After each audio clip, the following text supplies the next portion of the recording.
Assalamualaikum warahmatullahi wabarakatuh. Selamat siang dan salam sejahtera bagi kita semua.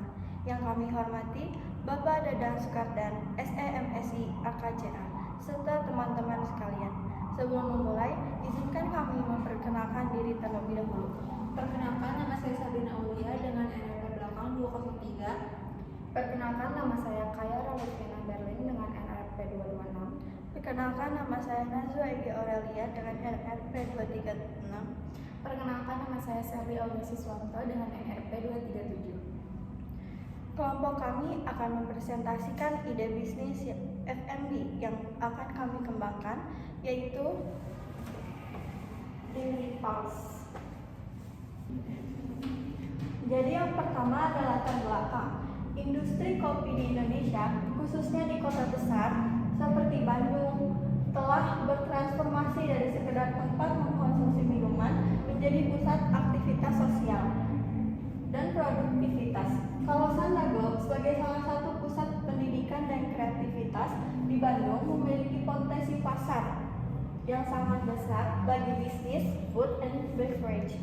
Namun, tingginya persaingan menuntut pelaku untuk memiliki nilai value proposition yang unik agar bisa bersaing dengan bisnis-bisnis yang lain. Sehingga, Daily Pulse hadir sebagai respon terhadap fenomena work from cafe yang semakin marak di kalangan mahasiswa dan pekerja muda. Berdasarkan pengamatan pasar, banyak kafe di kawasan Dago yang memiliki desain estetik namun kurang mendukung produktivitas jangka panjang seperti keterbatasan stok kontak, internet yang kurang, atau tidak stabil. Daily Pulse didesain sebagai creative hub tapi versi cafe. Seperti yang sebelumnya dijelaskan, Daily Pulse itu adalah sebuah cafe. Nah, kita memiliki produk yang berisikan 4 makanan dan 4 minuman yang terdiri dari caramel macchiato, butterscotch, matcha latte, coklat milkshake, spaghetti carbonara, rice bowl, chicken wings, and cheesecake.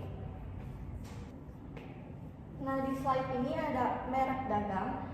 Daily Pulse merupakan cafe shop dengan konsep modern minimalis yang menghadirkan suasana nyaman dan estetik untuk bersantai, belajar, maupun berkumpul bersama teman-teman.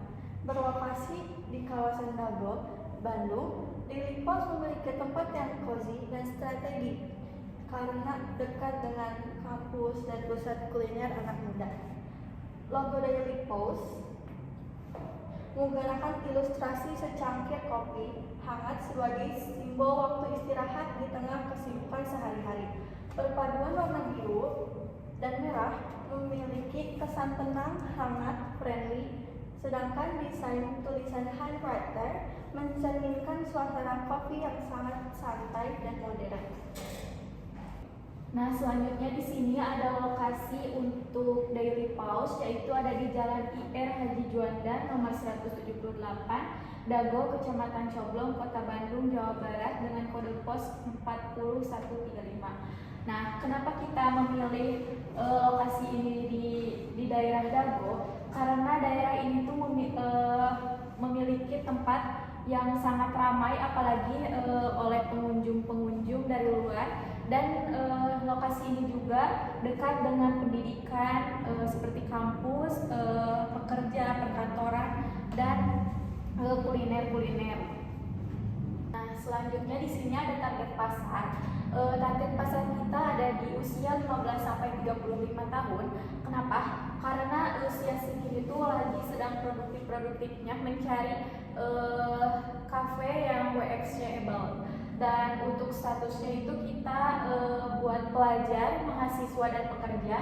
Untuk pendapatannya yaitu kita sampai menengah atas. Dan secara geografisnya, kawasan Dago dan Kecamatan Coblong Bandung ini sangat mudah dikunjungi, dan untuk areanya yaitu karena dekat dengan pendidikan, perkantoran, dan pusat aktivitas masyarakat. Pada bagian ini, kami melakukan benchmark atau perbandingan dengan usaha coffee shop yang sudah berjalan. Benchmark dilakukan untuk melihat gambaran usaha sejenis dari sisi lokasi, omset, dan potensi penjualan. penjualan. Dengan benchmark ini, kami bisa melihat apakah konsep Daily Pause memiliki peluang untuk bersaing di pasar coffee shop Bandung. Usaha yang kami jadikan benchmark adalah Unity Coffee Shop yang berlokasi di Jalan Ciliwung nomor 23 Cihapit, Kecamatan Bandung Wetan, Kota Bandung. Berdasarkan pada data, Unity Coffee Shop memiliki omset sekitar 200 juta per tahun. Data tersebut menjadi pembanding awal bagi Daily Pause untuk melihat potensi penjualan dan peluang pasar. Karena Daily Pause juga berada di kawasan yang strategis, maka kami menilai usaha ini memiliki peluang untuk berkembang. Pada slide ini, terdapat estimasi unit penjualan dari Desember 2005 sampai Mei 2026. Pada Desember 2025, rata-rata penjualan per hari diperkirakan 70-90 pieces. Dalam satu bulannya, unit yang terjual sekitar 1.800 sampai 2.300 pieces dengan estimasi omset 55 juta sampai 85 juta per bulan. Pada Januari 2026, rata-rata penjualan meningkat menjadi 90 sampai 120 pieces per hari.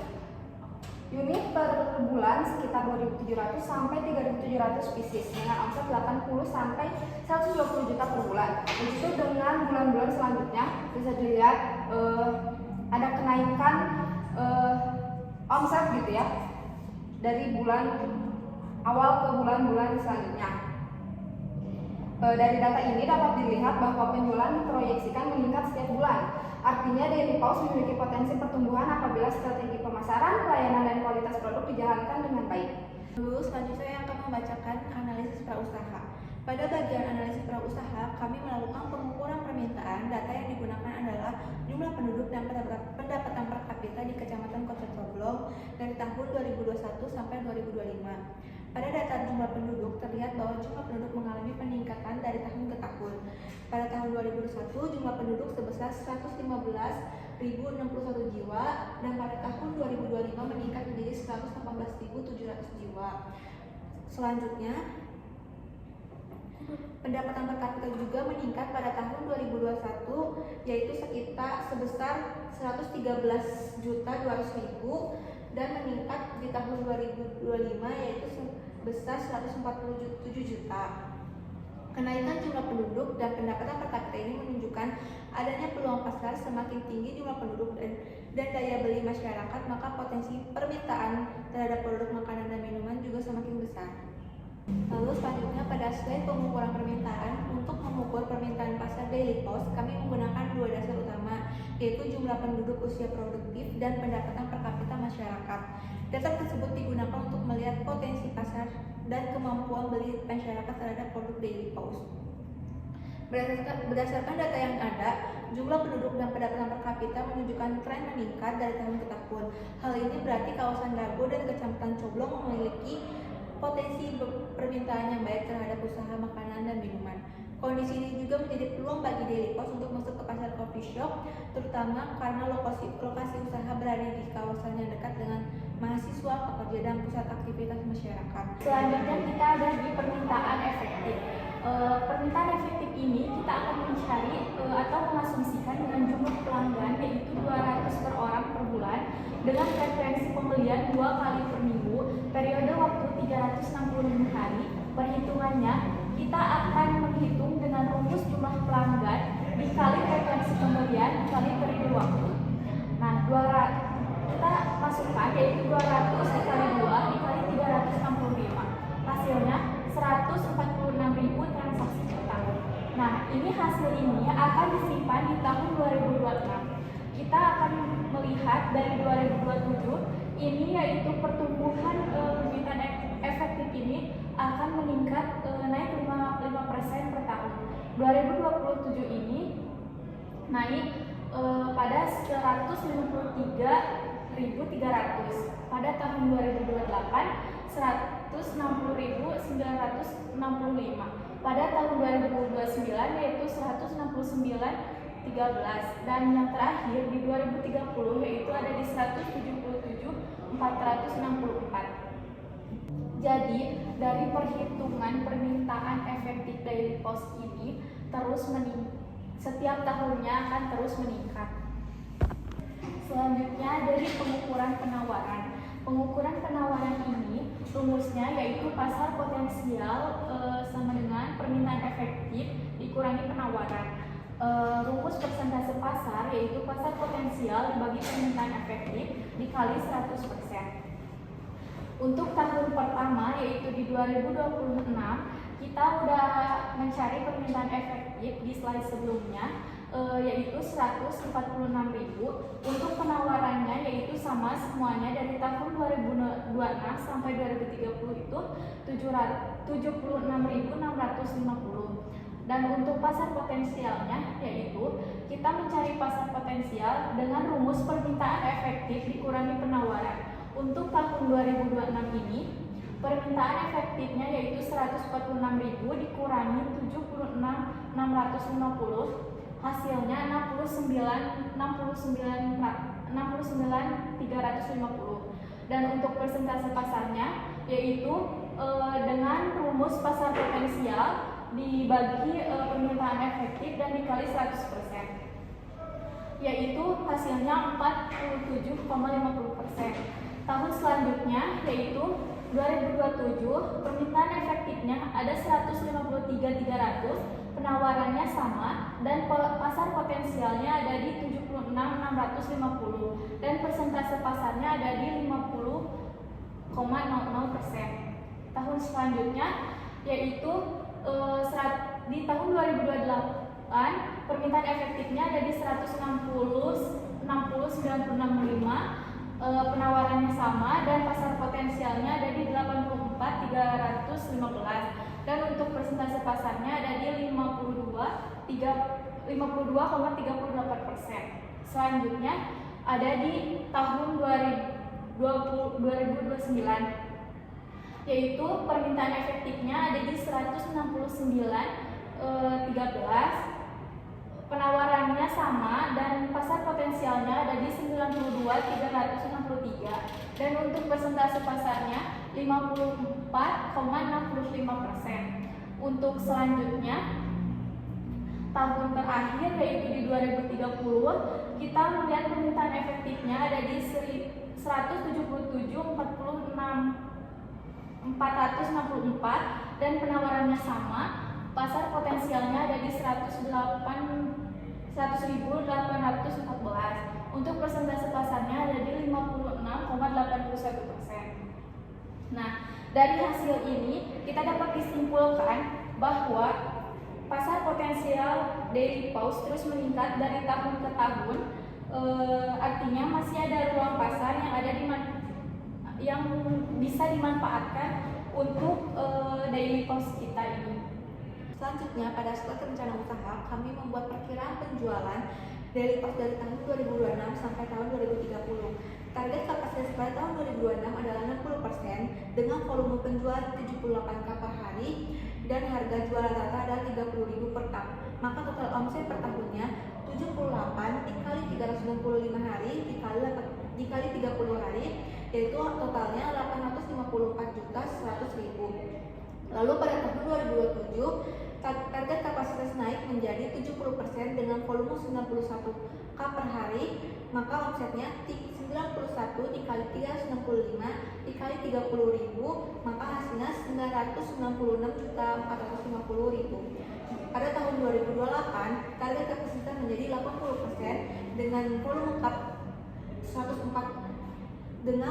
104 cup per hari, maka omsetnya 104 dikali 365 dikali 30 sama dengan 1.138.800.000. Pada tahun 2029 target kapasitas menjadi 90% dengan volume 117 cup per hari, maka omsetnya 117 dikali 365 dikali 30.000, maka hasilnya 1.281.150.000. Pada tahun 2030 target kapasitas mencapai 100% dengan volume 130 cup per hari, maka omsetnya 130 dikali 365 dikali 30.000, maka omsetnya 1.423.500.000. Dari perhitungan tersebut, omset daily pause diproyeksi meningkat setiap tahun seiring naiknya kapasitas produksi dan jumlah penjualan. Selanjutnya ada slide kebutuhan dana per tahun. Pada tabel pertama ada listrik operasional operasional, satuannya bulan. 1 unit harga unitnya 4 juta, jumlahnya 4 juta. Lalu ada air, satuannya bulan, 1 unit harga unitnya 1 juta, jumlahnya 1 juta. Lalu ada gas LPG, satuannya tabung, 10 unit, harganya 220 unit per tabung, jumlahnya 2.200.000. Selanjutnya ada tisu, satuannya pack, ada 25 unit, harganya 20.000 per pack, lalu jumlahnya 500.000. Lalu ada cairan pembersih, satuannya pack, unitnya ada 10, harganya 35.000 per pack, jumlahnya 350.000. Lalu ada sabun cuci, satuannya pack, unitnya 12, harganya 25 per pack, jumlahnya 300.000. Selanjutnya ada plastik sampah, satuannya pack, ada 10 unit, harga unitnya 30 per pack, jumlahnya 300. Lalu ada lap meja, satuannya pieces, ada 15 unit, harga unitnya 20.000 per pieces, jumlahnya 300.000. Biaya kebersihan, satuannya bulan, ada 1 unit, lalu harga unitnya 500 dan jumlahnya 500.000. Wifi atau internet, satuannya bulan, 1 unit 600.000, lalu jumlahnya 600.000. Lalu total BOP variabel per harinya dari 335.000, total BOP variabel per bulannya dari 10.050.000, lalu total BOP variabel per tahunnya ada di 120.600.000, total BOP variabel per 5 tahunnya ada di 603 juta. Lalu ada biaya variabel, terdiri dari biaya bahan dan BOP. Biaya bahan kita di 317.520 juta per tahunnya. Lalu ada di per 5 tahunnya di 1.580.600.000. Lalu di BOP per tahunnya kita ada di 120.600.000, per 5 tahunnya ada di 603 juta. Lalu di sini ada gaji para karyawan. Yang pertama ada barista. Jumlah barista kita ada 2. Gaji per bulannya itu ada di 2.800.000. Jumlahnya itu 5.600.000. Lalu ada kitchen staff. Jumlahnya ada 2. Gaji per bulannya di 2.600.000. Jumlahnya 5.600.000. Kasir ada 1. Gaji per bulannya di 2.700.000, jumlahnya di 2.700.000. Yang keempat ada waiters atau runner, jumlahnya ada 2. Gaji per bulannya di 2.500.000, jumlahnya dari 5 juta. Lalu ada cleaning service itu ada 1. Gaji per bulannya di 2.300.000, jumlahnya 2.300.000. Total gaji karyawan per bulan ada di 21.200.000. Total gaji karyawan per tahun ada di 254.400.000. Lalu di sini ada utilitas. Yang pertama ada listrik. Biaya per bulannya 4.500.000. Biaya per tahunnya di 54 juta. Lalu kedua ada air. Biaya per bulannya di 1 juta. Biaya per tahunnya di 12.000.000. Lalu ada wifi atau internet. Biaya per bulannya ada di 600.000. Biaya per tahunnya ada di 7.200.000. Lalu ada gas LPG. Biaya per bulannya di 2.200.000. Lalu biaya per tahunnya ada di 26.400.000. Yang terakhir biaya kebersihan dan sanitasi.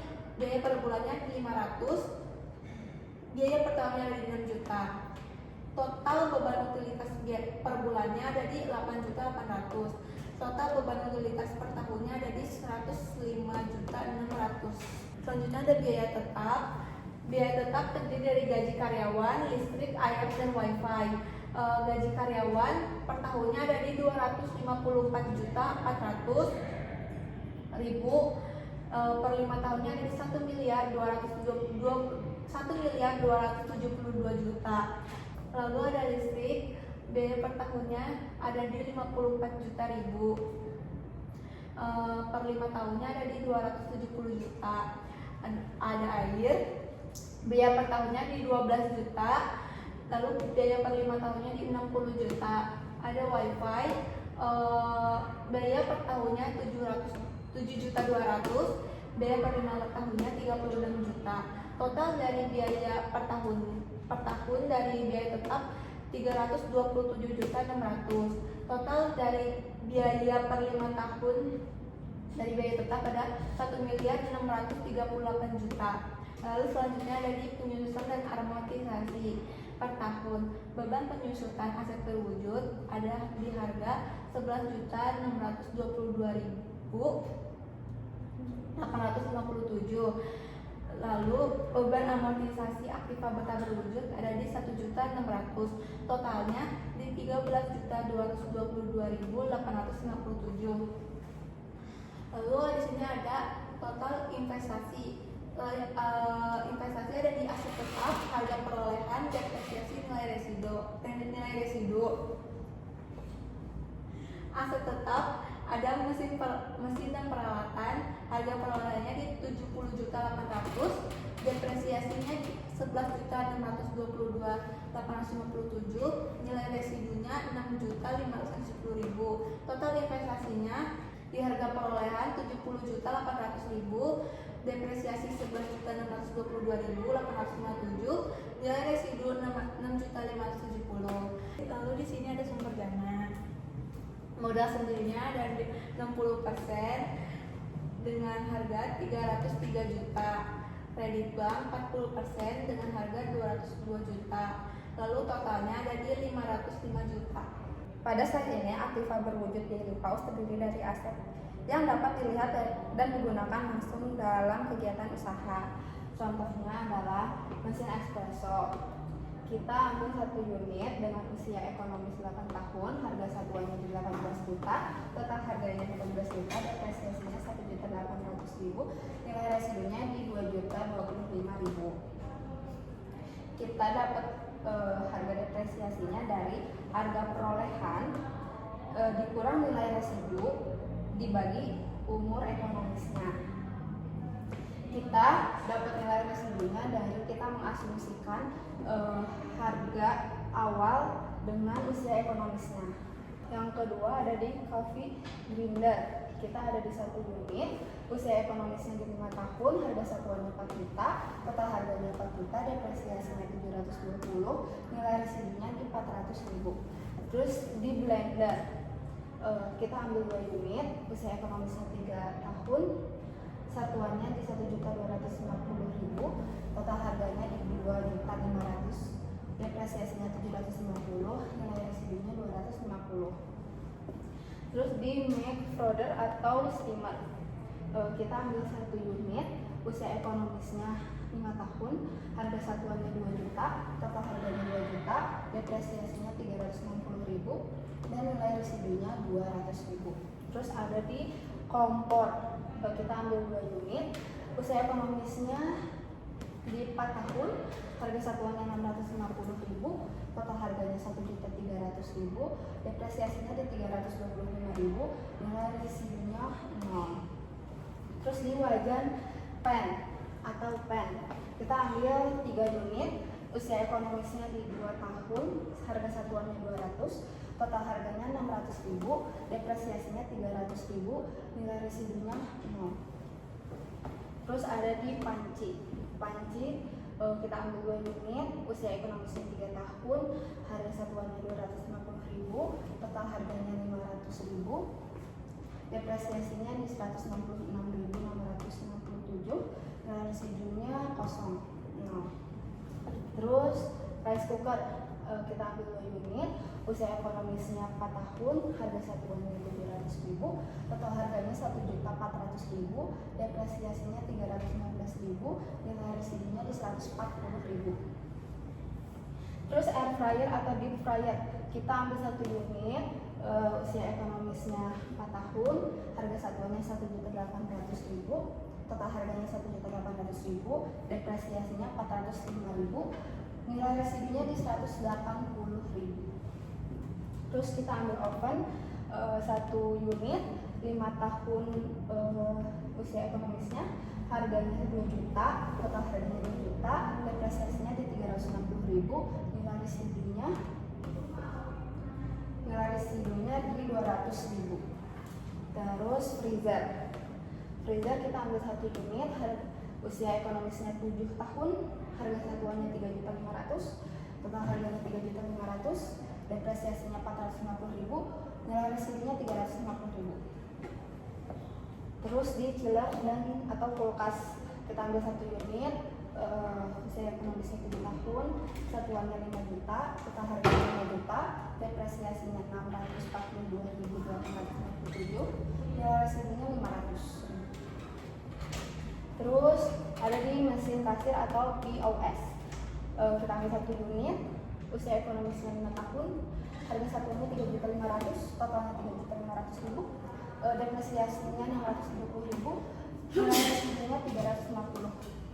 Terus ada meja dan kursi kafe 1 set, usia ekonomisnya 8 tahun, harga satuannya 8 juta, total harganya 8 juta, depresiasinya di 900.000, nilai residunya 800.000. Terus di AC kita ambil 5 unit, usia ekonomisnya 8 tahun, terus harga satuannya di 1.600.000, total harganya jadi 8 juta, depresiasinya 900.000, nilai residunya 800.000.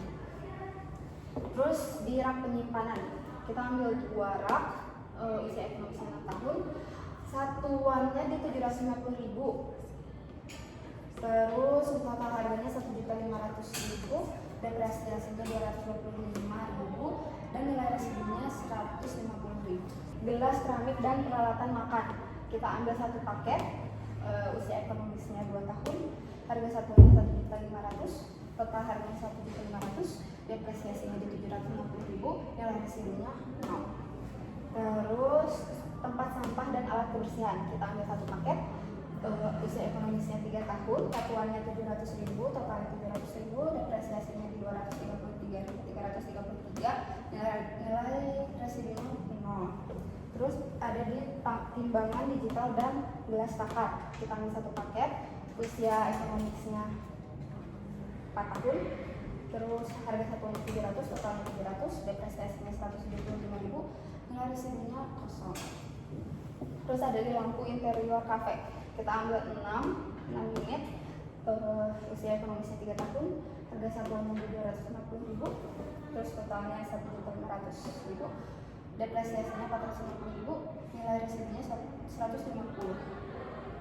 Terus di CCTV kita ambil 4 unit, usia ekonomisnya 5 tahun, harga satuannya di 750, total harganya di 3 juta, depresiasinya 540.000, nilai residunya 300. Terus total harganya ada di 70.800.000, depresiasinya ada di 11.622.857, nilai residunya di 6.550. Selanjutnya ada Aktiva tak berwujud. Selain Aktiva berwujud, Daily Pulse juga memiliki Aktiva tak berwujud. Aktiva tak berwujud yang dimaksud adalah biaya pendiri usaha, perizinan usaha, dan sertifikasi halal dan izin usaha makanan minuman.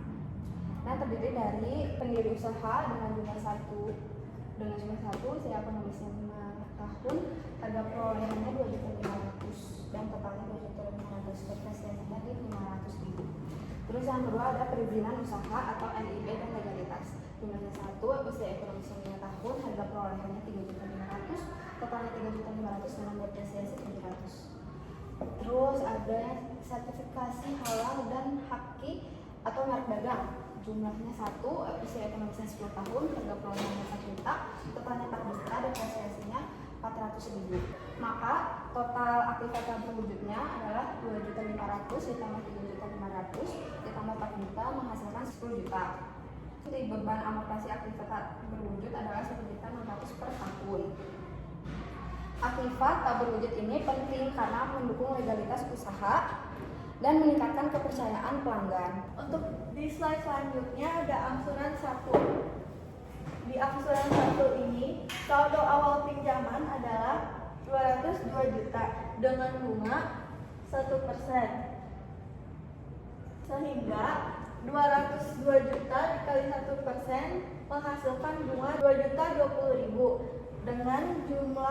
dengan jumlah angsuran tetap sebesar 4.493.600. Kalau dianalisis dari bulan 1 sampai bulan 12 jumlah angsuran tetap sebanyak 4.493.600. Semuanya sama sampai bulan 12. Kalau bunga diketahui 1%, langkah berikutnya adalah menghitung pokok yang dibayar. Pokok diperoleh dari jumlah angsuran dikurangi bunga.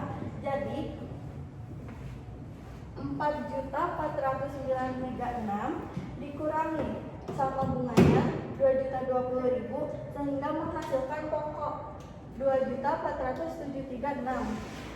Selanjutnya kita menghitung saldo akhir. Saldo akhir diperoleh dari saldo awal dikurangi pokok yang dibayar.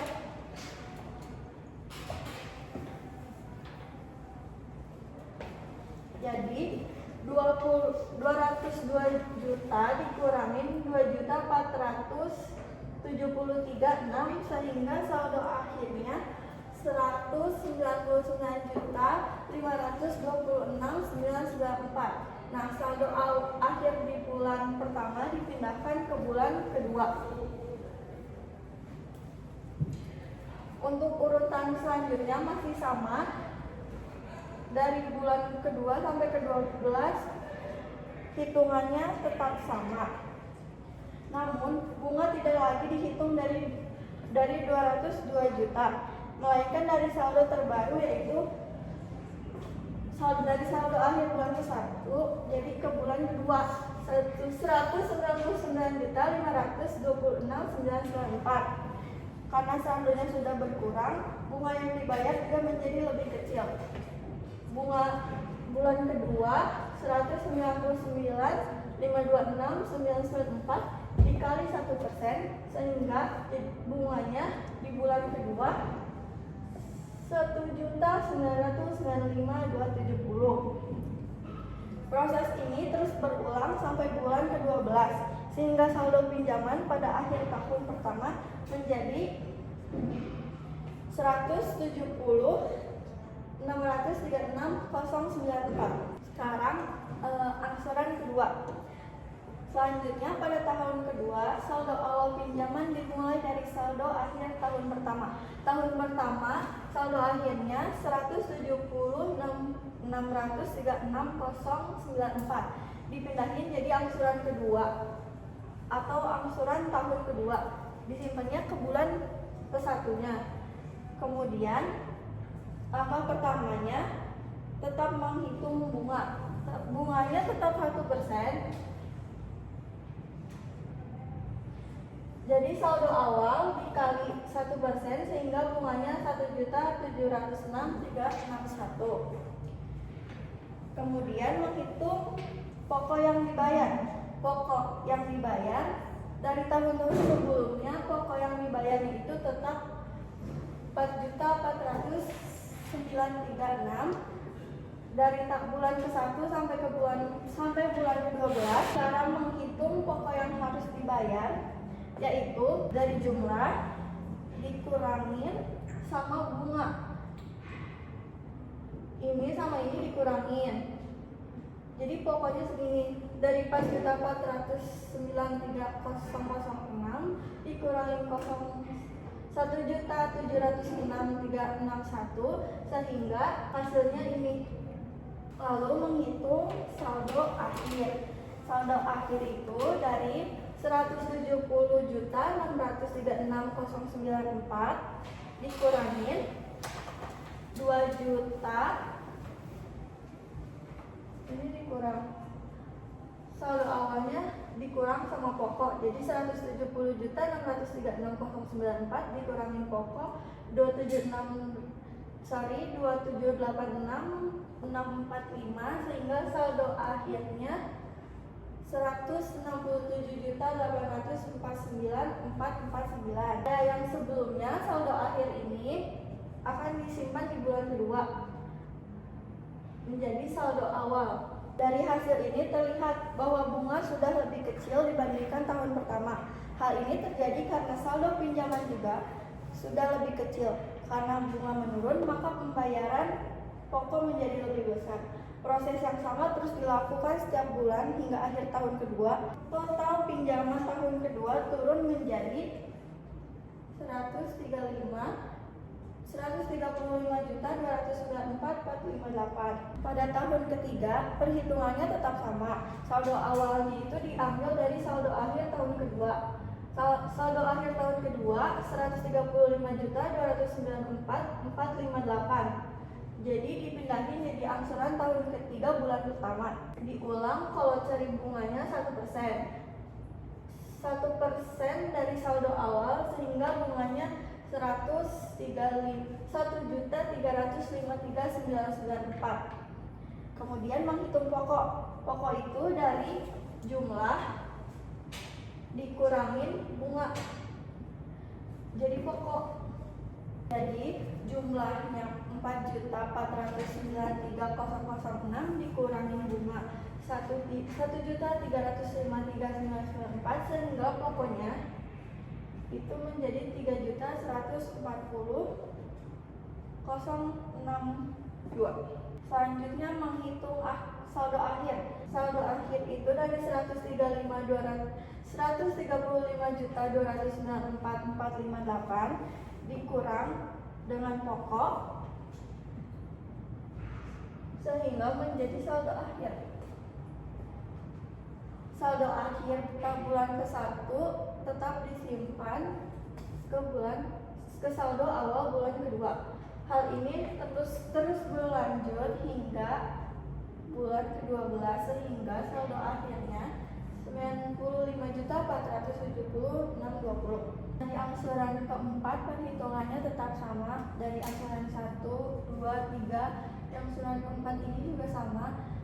Jadi saldo awal ini tuh dari saldo akhir tahun terakhir. Karena ini tahun keempat, jadi saldo akhir tahun ketiga dipindahin jadi saldo awal tahun keempat.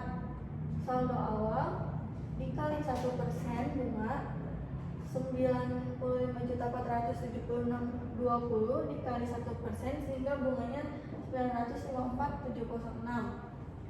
Untuk jumlah dari tahun pertama tetap sama 4.493.006. Dari bulan ke-1 sampai ke bulan ke-12 jumlahnya tetap sama sehingga tadi kita udah dapat bunganya, dari jumlah dikurangin bunga jadinya dapat pokok. Dari pokok, kalau udah pokoknya udah ketemu, saldo awal dikurangin pokok, hasilnya jadi saldo akhir. Nah, saldo akhir di sini 91.932.320. Dari sini saldo akhir bulan ke-1 dipindahin ke saldo awal bulan kedua. Dari sini pindah ke sini. Untuk perhitungannya tetap sama.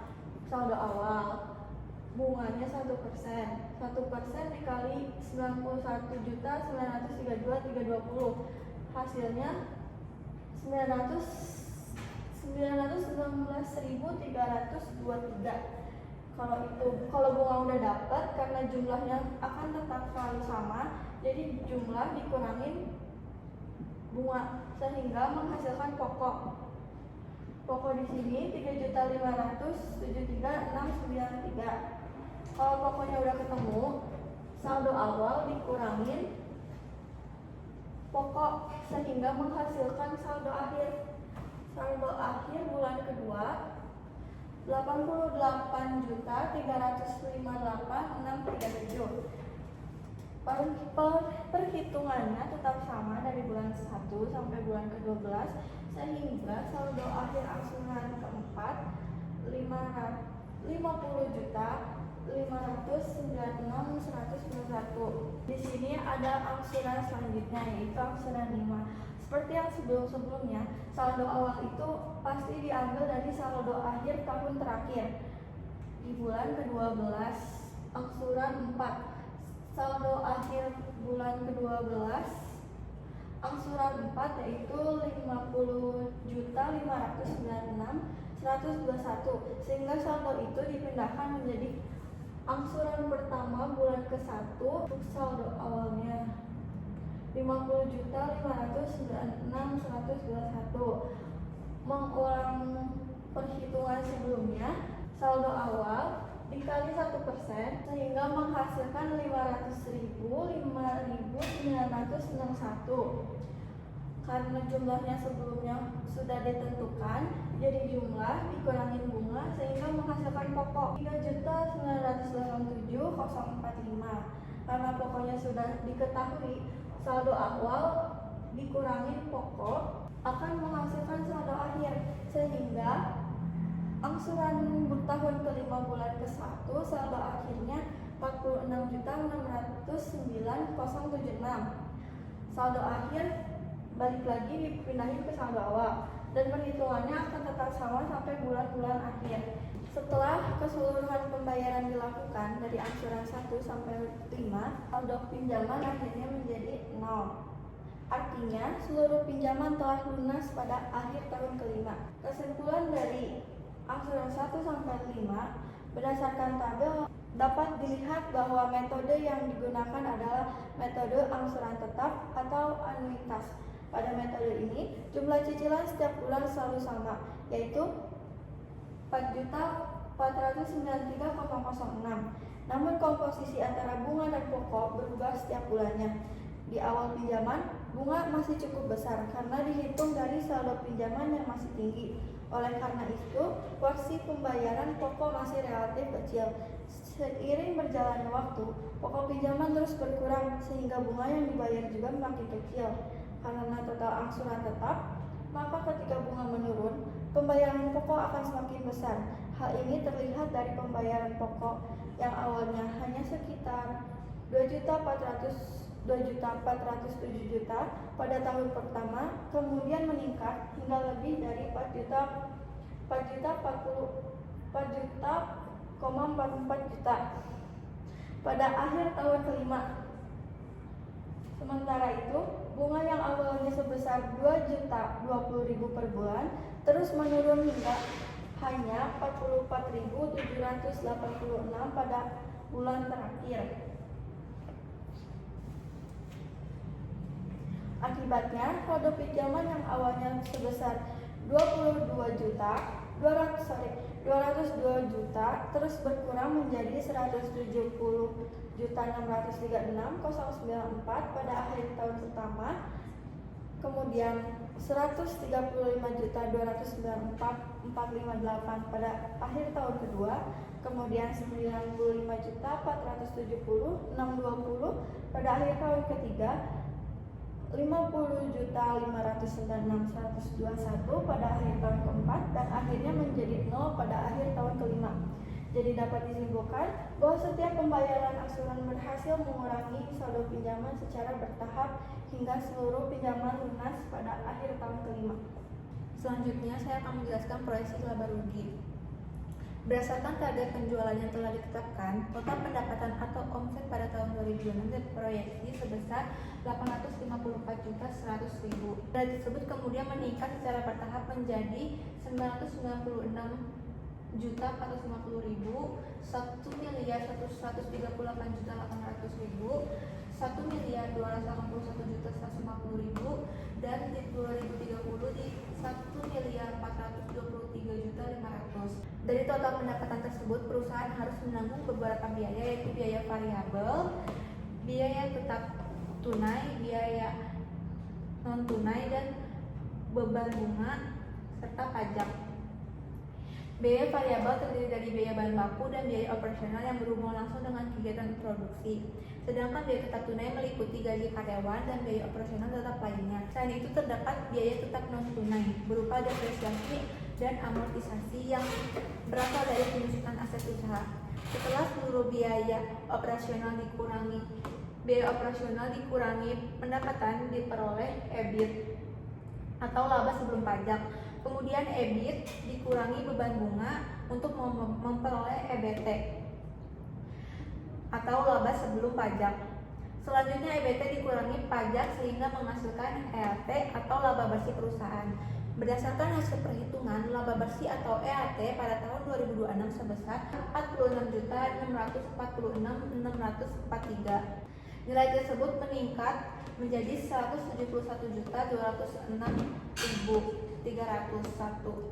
Pada tahun 2028 menjadi 294.152.128.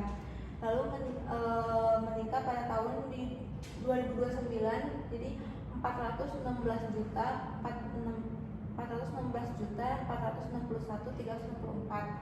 Di tahun 2030 menjadi 538.137.944. Peningkatan laba bersih setiap tahun menunjukkan bahwa usaha Daily Post memiliki prospek yang baik serta mampu menghasilkan keuntungan yang terus meningkat seiring bertambahnya volume penjualan. Selanjutnya saya akan menjelaskan hasil analisis Accounting Rate of Return atau ARR.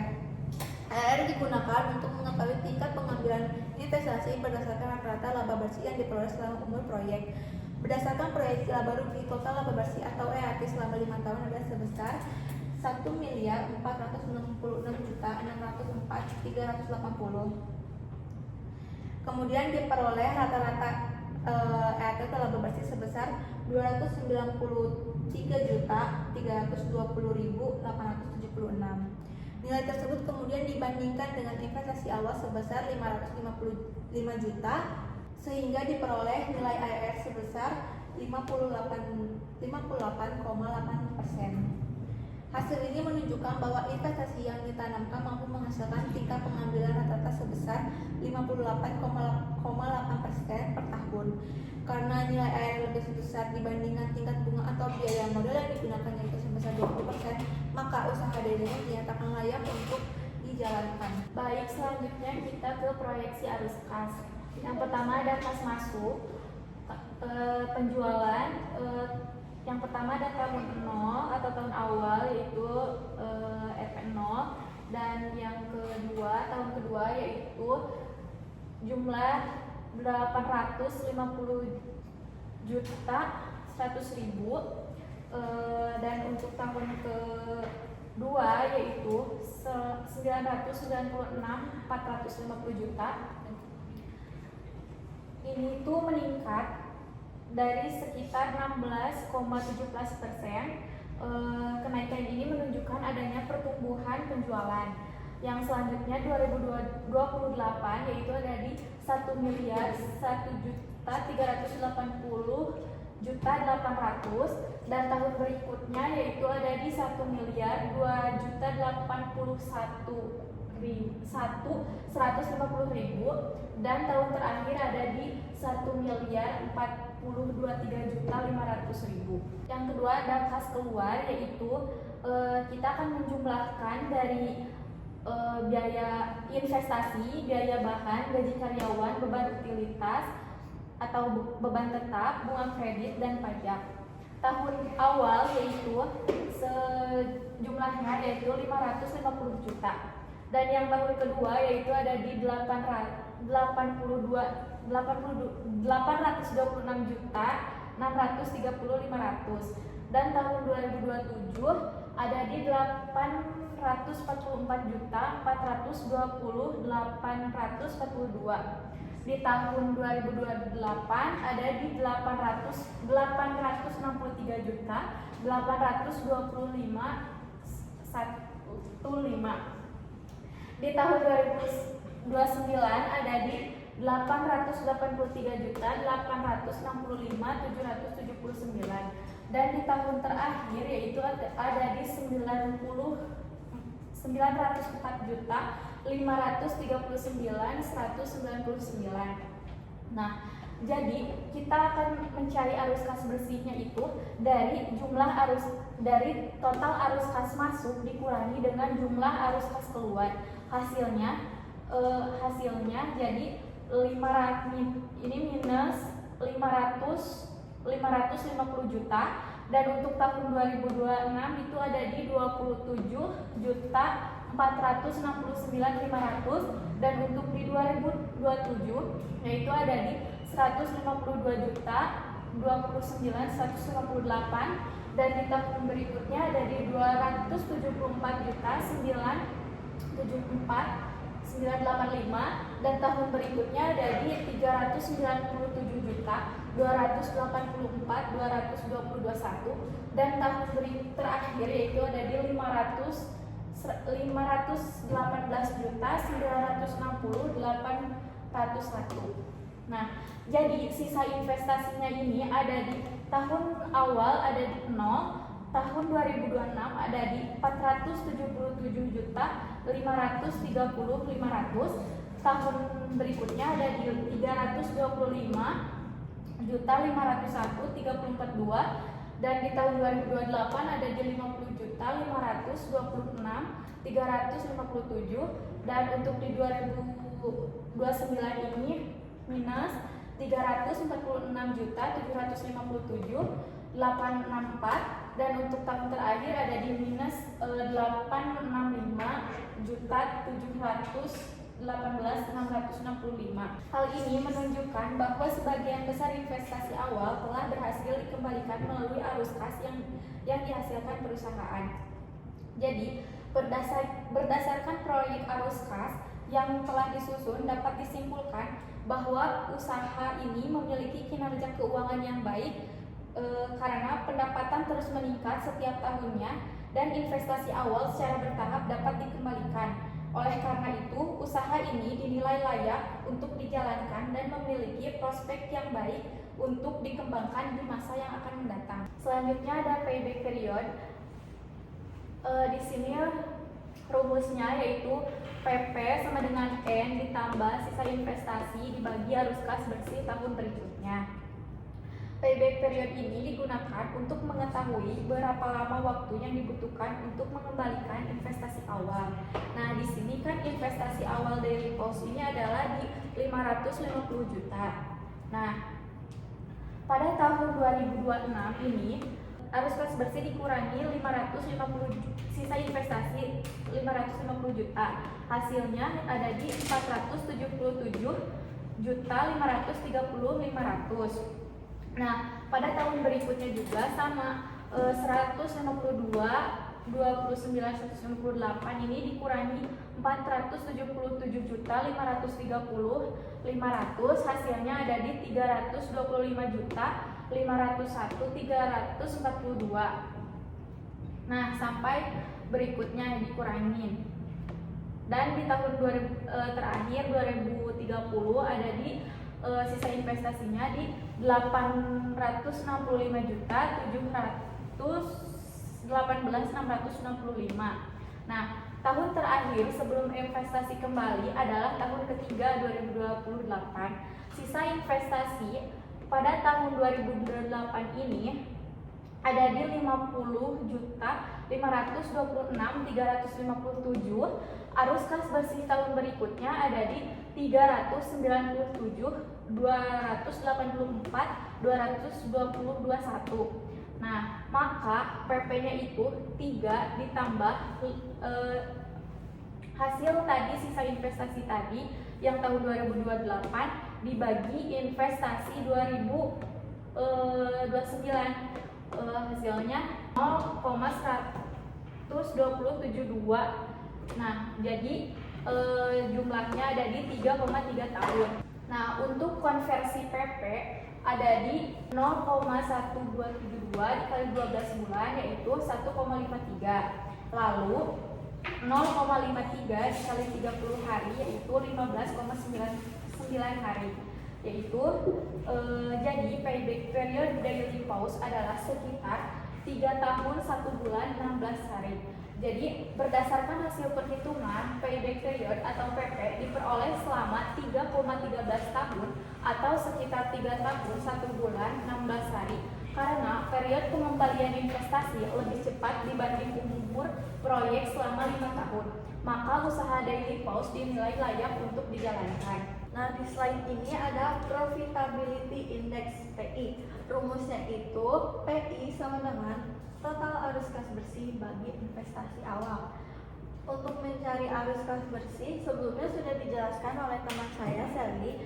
Jadi dari perhitungan itu tinggal dimasukin arus kas bersih per tahunnya, sehingga total arus kas bersihnya 1.370.718.665.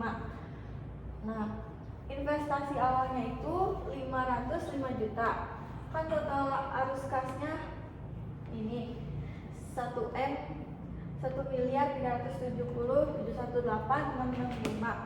Maka untuk mencari PI-nya 1.370.718.665 dibagi investasi awal. Investasi awalnya 505 juta. Sehingga menghasilkan 2,71. Berdasarkan hasil perhitungan, diperoleh nilai profitability index sebesar 2,71 karena nilai PI lebih besar dari 1, maka usaha dari pos dinilai layak untuk dijalankan. Di slide ini ada net present value atau NPV digunakan untuk menghitung nilai sekarang dari arus kas yang akan diterima di masa depan. Rumus NPV adalah NPV sama dengan total present value kas masuk dikurangi investasi awal. Tingkat diskonto yang digunakan adalah 12%.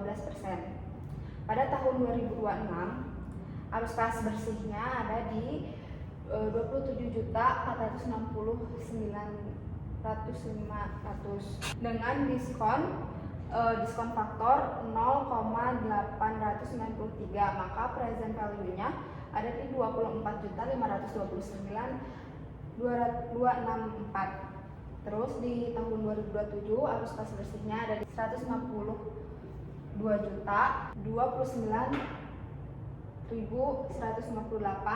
diskon faktornya 797, present value-nya di 121.157.240. Di tahun 2028 arus kas bersihnya di 274.974.985 dengan diskonnya di 712 dengan present value 195.781.912. Di 2029 arus kas bersihnya ada di 397.284.221 dengan diskonnya 636, present value-nya di 262.672.764.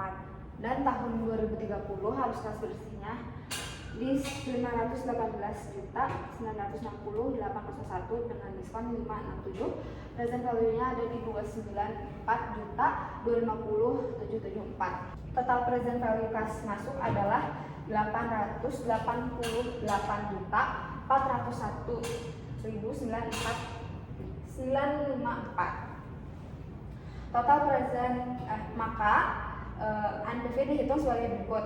NPV 888.401.954 dikurang investasi awal 505 juta. Jadi NPV-nya ada di 383.401.954. Karena NPV bernilai positif yaitu 383.401.954, maka di repause dinilai layak untuk dijalankan. Selanjutnya saya akan menjelaskan IRR. IRR digunakan untuk mengetahui tingkat pengembalian investasi berdasarkan arus kas yang dihasilkan oleh usaha. Perhitungan IRR dilakukan menggunakan investasi awal sebesar 505 juta dan arus kas bersih selama 5 tahun.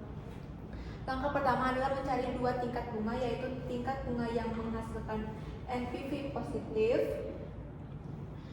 dan tingkat bunga yang menghasilkan NPV negatif. Pada perhitungan ini digunakan tingkat bunga pertama sebesar 30% dengan NPV positif sebesar 10.062.983, sedangkan tingkat bunga kedua sebesar 40% dengan NPV negatif sebesar 107.680.016.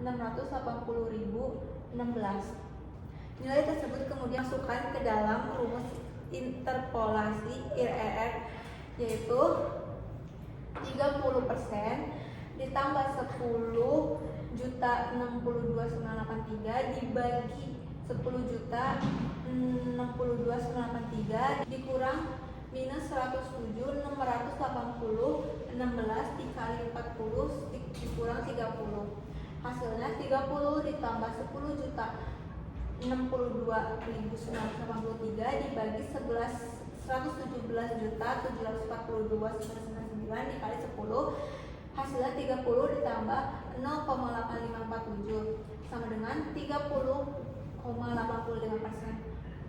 Nilai IRR sebesar 30,85% lebih besar daripada tingkat diskonto yang digunakan 20% sehingga usaha Daily Post dinyatakan layak untuk dijalankan. Baik, selanjutnya di sini ada strategi pemasaran. Yang pertama yaitu sosial media marketing. Poin pertama yaitu memanfaatkan Instagram, TikTok, dan WhatsApp bisnis sebagai media promosi utama.